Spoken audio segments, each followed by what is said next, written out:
Let's talk about your introductions this morning. You know, in a group like ours, one of the things that you really need to think about is that this group should represent a sales force for you. Okay? So if you're the sales trainer, your objective is to teach each one of us enough about your business that we can talk intelligently to someone else in order to make a referral for you. That doesn't mean we have to know everything and we have to know as well as you do, or we have to be as good a salesperson as you do. But we do need to do certain things to help get that message across. And so part of what you need to do is to think about that. Think about, if you're the sales trainer, what do you need to train?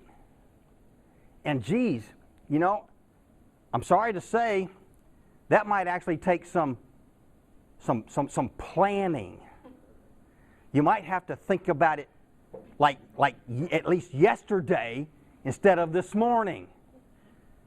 Because really what you like to do is you'd like to plan out ahead of time what you need to talk about, what you need to teach. I think in school they still call that a curriculum, right?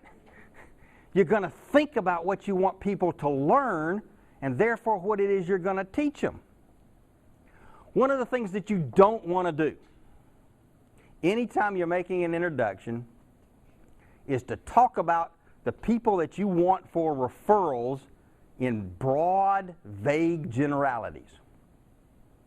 You know, it doesn't do a lot of good. People don't think of someone when all you say is, you know, if someone's going to take a vacation this summer, I could help them out. That'd be a good referral for me.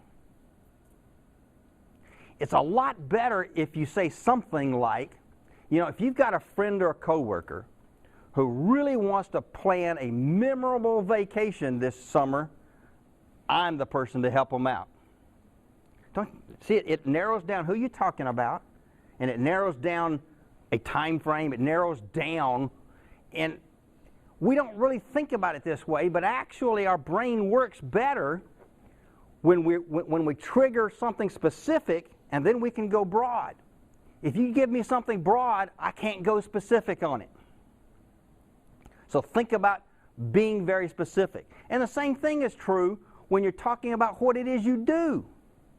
It's a lot better to talk about one specific thing this week and another specific thing next week than it is to give me a laundry list. I do this and this and this and this and this, and okay. So now the students' brains have just gone, okay, oh, the first thing, the last thing, I don't know. It turns to mush. People can remember what they hear first and what they hear last in a list, but nothing else. Let me give you an example of perhaps a good 60-second introduction where somebody used a demonstration. A florist came to BNI and stood up, brought a rose with him. They described the rose. It was a bud. Talked about how long it would last and how big it would bloom and how pretty it would look.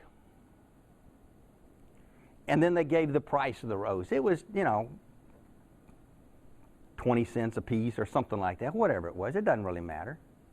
Then they hold up another rose. Clearly this rose bud has a thicker stem. It's greener. The bud is bigger. The florist describes this flower and how much it'll last longer. It'll open bigger. And then the florist says, and between these two buds, this one I got at the grocery store, this one I brought from my shop, and there's only 3 cents difference between the rose buds.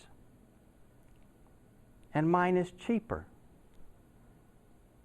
Now, you think that makes an impression? You're talking about something very specific. You're talking about one product, the benefits of one product of dealing with that person. Don't you think that makes a bigger difference, a bigger impression in your students' minds? Then next week they can talk about a different flower or a different arrangement or a different purpose. Stick with one thing, be very specific about who your customer is, who you're looking for, who you're trying to attract, and what kind of product or service you're trying to sell them. If you do that, you'll get better 60-second introductions. If you don't, people might fall asleep.